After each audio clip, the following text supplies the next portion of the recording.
Jai Hind everyone, welcome to my YouTube channel. My name is Kritika Shekhawat and I am All India rank 36 through UPSC CDS entry. I am recommended from 21 SSB Bhopal and 3 FSB Gandhinagar. In this video, we will discuss about the key segments and tips for scoring high in the AFCAT exam.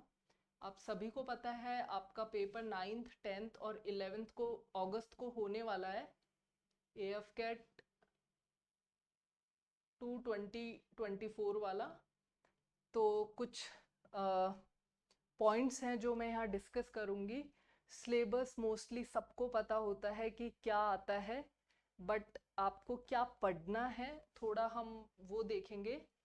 आप सभी को पता है AFCAT का जो exam है वो Indian air force खुद कंडक्ट करती है, unlike NDA and CDS exam, क्योंकि NDA और CDS UPSC करवाती है और उसके थ्रू अगर आप इंडियन एयरफोर्स में सेलेक्ट होते हैं तो आपको परमानेंट कमीशन मिलता है। AFCAT से आपको शॉर्ट सर्विस कमीशन मिलता है। और बहुत सारी ब्रांचेस है, जैसे फ्लाइंग ब्रांच, ग्राउंड ड्यूटीज़ में टेक्निकल और नॉन टेक्निकल ब्रांचेस, और मीट्रोलॉजी जो ब्रांच होती है इसमें आपका सिलेक्शन होता है। नॉन टेक्निकल में लॉजिस्टिक्स, एडमिनिस्ट्रेशन, एजुकेशन, अकाउंट्स, इस टाइप के बहुत सारी ब्रांचेस होती है। वेपन सिस्टम ब्रांच भी नई आई है इसमें। सबसे पहले हम देखेंगे कि बेसिकली कितने सेगमेंट्स होते हैं AFCAT पेपर में। 4 सेगमेंट्स होते हैं mainly. General awareness simple language में GK, verbal ability in English, numerical ability, math, और reasoning and military aptitude, basic reasoning जो आती है। ये 4 सेगमेंट होते हैं। हम देखेंगे जनरल अवेयरनेस टॉपिक्स जो पूछे जाते हैं: history, geography, polity, current affairs, environment, basic science, defence, art and culture और स्पोर्ट्स। यहाँ से आपके GS के बहुत सारे क्वेश्चंस पूछे जाते हैं। आपको मेनली सबसे ज़्यादा फोकस करना है करंट अफेयर्स पे। एटलीस्ट लास्ट जो 6 मंथ्स में जो भी करंट अफेयर्स इम्पॉर्टेंट है इस एग्ज़ाम के पॉइंट ऑफ व्यू से, ये सेगमेंट से रिलेटेड अगर कोई भी करंट अफेयर मिलता है प्लीज़ उसे छोड़ना मत, पढ़ लेना। करंट अफेयर्स में आपका फोकस स्पोर्ट्स पे बहुत ज़्यादा होना चाहिए। डिफेंस रिलेटेड जैसे मिलिट्री एक्सरसाइज वगैरह आपको पढ़नी है। इसके अलावा बुक्स एंड ऑथर्स पे कई बार क्वेश्चन आता है। स्पोर्ट्स में भी आप देखो तो टेनिस से रिलेटेड या फिर कोई भी बड़ा इवेंट हुआ है, ओलंपिक्स, एशियन गेम्स या इस टाइप के इवेंट्स होते हैं, उससे रिलेटेड क्वेश्चंस डायरेक्टली पूछे जाते हैं। इसके अलावा अगर कोई भी इंटरनेशनल समिट या कॉन्फ्रेंस हो रही है और अवार्ड से रिलेटेड क्वेश्चंस भी पूछे जाते हैं, तो करंट अफेयर्स पे आपका मेन फोकस होना चाहिए। डिफेंस रिलेटेड न्यूज़ आपको पढ़नी है। बेसिक स्टैटिक GK आपको पढ़नी है। इसके लिए आप जो लेटेस्ट ल्यूसेंट की GK की बुक है वो ले सकते हैं, और न्यूज़पेपर्स रेगुलरली रीड करें तो बेटर है। और अगर आप नहीं करते हैं तो मंथली मैगजीन ले सकते हैं।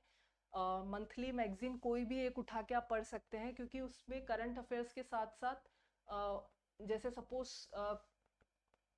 तमिलनाडु के किसी सिटी की कोई न्यूज़ है XYZ, तो उस पर्टिकुलर सिटी के बारे में कुछ और भी जो फैक्ट्स होंगे वो मैगजीन में एक्सप्लेन करे हुए रहते हैं, तो आपके लिए बहुत हैंडी हो जाता है वो। ये आपको ध्यान रखना है। बाकी आप 6 से लेकर 10 तक प्लीज़ NCERT साइंस वाली जो है वो प्लीज़ कंप्लीट करना। जनरल साइंस के क्वेश्चंस यहीं से उठते हैं। Previous year question papers solve करने हैं, क्योंकि आपको पैटर्न वहीं से समझ में आएगा। नेक्स्ट हम देखेंगे इंग्लिश में comprehension, error detection, sentence completion, synonyms, antonyms, vocab, idioms and phrases, ये टॉपिक्स पूछे जाते हैं। रीडिंग हैबिट आपको डेवलप करनी है, चाहे आप 1 पेज पढ़े, 2 पेज पढ़े, न्यूज़पेपर अपने फ़ोन में इंस्टॉल कर ले उसे पढ़े, या आर्टिकल्स पढ़ लें गूगल पे जाके। तो रीडिंग हैबिट अगर आपकी होती है तो आपको कॉम्प्रिहेंशन में बहुत फ़ायदा मिलता है उस चीज़ का। इसके अलावा कहीं से भी कुछ भी अगर आपको कॉम्प्रिहेंशन एक्सरसाइज मिलती है किसी भी एग्ज़ाम से रिलेटेड, ज़रूरी नहीं है AFCAT, CDS रिलेटेड या कोई भी एग्ज़ाम है उससे रिलेटेड अगर मिलती है, आप वो प्रैक्टिस करते हैं बहुत अच्छा है। अपनी वोकैब पे बहुत फोकस करें। एएफ कैट का सबसे टफ पार्ट अगर कुछ है तो वो है इंग्लिश। इंग्लिश बहुत टफ आती है, सीडीएस जितनी इजी नहीं आती है एएफ कैट में, ये सभी को पता होगा। और अगर आप डेली वर्ड्स पढ़ते हैं तो वेल एंड गुड है। इवन द हिंदू में एक अलग से सेक्शन आता है जहाँ आपको 4-5 नए वर्ड्स डेली सीखने को मिलते हैं, तो वो भी आप कर सकते हो। और जो कॉमन अपने ग्रामर रूल्स हैं वो आप पढ़ सकते हो। ये आपके इंग्लिश में रहेगा। न्यूमेरिकल एबिलिटी की अगर हम बात करें, जो कि बेसिकली मैथ है, इसमें आपकी बहुत हाई लेवल मैथ नहीं आती है, लेकिन आपके बेसिक्स क्लियर होने चाहिए। Decimal fraction, simplification, average, profit and loss, percentage, ये वाला जो चैप्टर है आप इस पे सबसे ज़्यादा फोकस करना। परसेंटेज आपके कॉन्सेप्ट्स अगर आपके क्लियर हो गए, आप प्रॉफिट एंड लॉस कर लेंगे, रेशियो एंड प्रोपोर्शन कर लेंगे, CI SI कर लेंगे, simple interest, compound interest. 4-5 topic तो सिर्फ एक इस अकेले टॉपिक से हो जाएंगे। इसके अलावा time and work, time and distance, यहाँ से भी क्वेश्चंस हमेशा पूछे जाते हैं। ये चैप्टर्स आपको अच्छे से करने हैं और प्रैक्टिस करने हैं।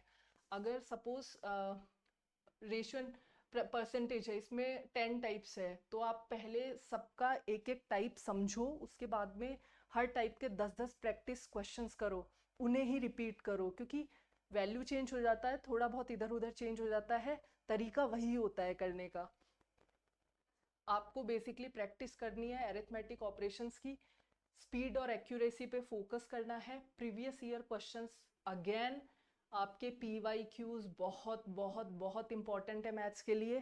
क्वेश्चन सेम नहीं आएगा लेकिन पैटर्न चेंज नहीं होगा, पूछने का तरीका ऊपर नीचे हो सकता है, बट इन्हीं टॉपिक से मेनली क्वेश्चंस पूछे जाते हैं।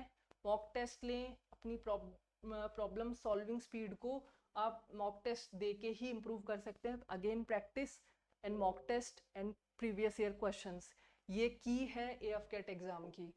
नेक्स्ट है रीजनिंग एंड मिलिट्री एप्टीट्यूड। अब कई लोग इस नाम को देखकर सोचते होंगे पता नहीं कैसा एप्टीट्यूड पूछा जाएगा, बहुत बहुत सिंपल सा है।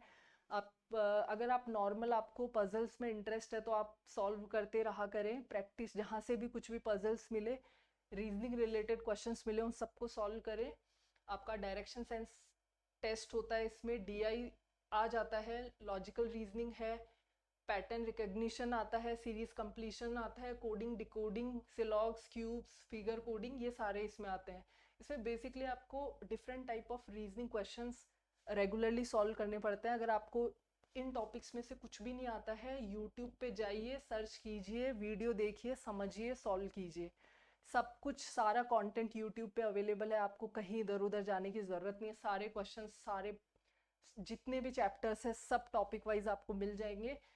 अगर आपके लिए कोई टॉपिक नया है तो पहले आप उससे सीखिए कि कैसा है, तो यूट्यूब चैनल पे आप वीडियो देख सकते हैं। और मुझे लगता है कि एएफ कैट में किसी को भी कोचिंग लेने की ज़रूरत नहीं है, तो कोचिंग वाले फैक्टर पे मत जाना एएफ कैट पेपर के लिए। जनरल टिप्स अगर मैं हाई स्कोर की बताऊं, प्रैक्टिस रेगुलरली, सबको पता है कि प्रैक्टिस आप कितना भी पढ़ लो, चाहे आप 10 बुक पढ़ लोगे और आपने प्रैक्टिस नहीं की है, 10 बुक्स पढ़ना वेस्ट है। आप एक बुक पढ़ोगे, आपने उसकी 10 बार प्रैक्टिस कर ली है, you are good to go. Time management obviously, ना केवल आप एग्ज़ाम की प्रिपरेशन कर रहे हैं इसलिए ये इम्पॉर्टेंट है, बल्कि ये आपको आगे एक बहुत एक एक यूं कहें कि एक अच्छा ऑफिसर बनाने में बहुत इम्पॉर्टेंट रोल प्ले करता है टाइम मैनेजमेंट। मॉक टेस्ट देने हैं, अपनी स्ट्रेंथ पे फोकस करना है, प्रीवियस ईयर क्वेश्चंस पे फोकस करना है। 5th पॉइंट ये है। स्ट्रेंथ का मतलब ये है, सपोज कई स्टूडेंट्स होंगे जिनकी मैथ्स बहुत अच्छी है, तो उनको ये है कि अगर मैथ्स से कोई भी क्वेश्चन आए तो उन्हें चूकना नहीं है, इसलिए उसको प्रैक्टिस करके और परफेक्ट कर लेना है। कई लोगों की इंग्लिश बहुत अच्छी होगी तो इंग्लिश के बहुत सारे प्रैक्टिस क्वेश्चंस कर लिए। इस टाइप से आपको अपनी स्ट्रेंथ पे फोकस करना है, और जो टॉपिक आपको लगता है बहुत लेंदी है और आपको नहीं आता है, उस पर टाइम वेस्ट नहीं करना है, टाइम बचे तो आपको वो कंप्लीट करना है। एक बुक है जो मैं सभी बच्चों को रेकमेंड करूँगा, अरिहंत की बुक है ये।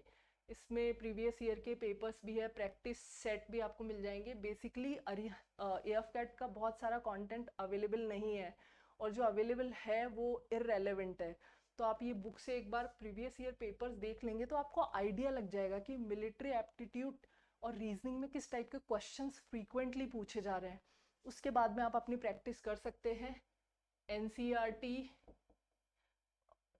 जनरल साइंस के लिए आप एनसीईआरटी की हेल्प ले सकते हैं। मंथली मैगजीन्स ले सकते हैं आप, मंथली मैगजीन्स ले सकते हैं आप अपने करंट अफेयर्स के लिए। और इसके अलावा ल्यूसेंट की जीके से आप स्टैटिक जीके अपनी इम्प्रूव कर सकते हैं।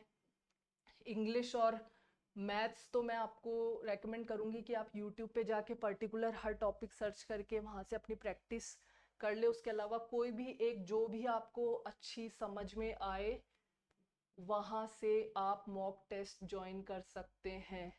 जिस भी प्लेटफॉर्म पे आपको लगता है कि ये अच्छा है, यहाँ के क्वेश्चंस रेलेवेंट है, वहाँ जाके आप टेस्ट सीरीज ज्वाइन कर लीजिए।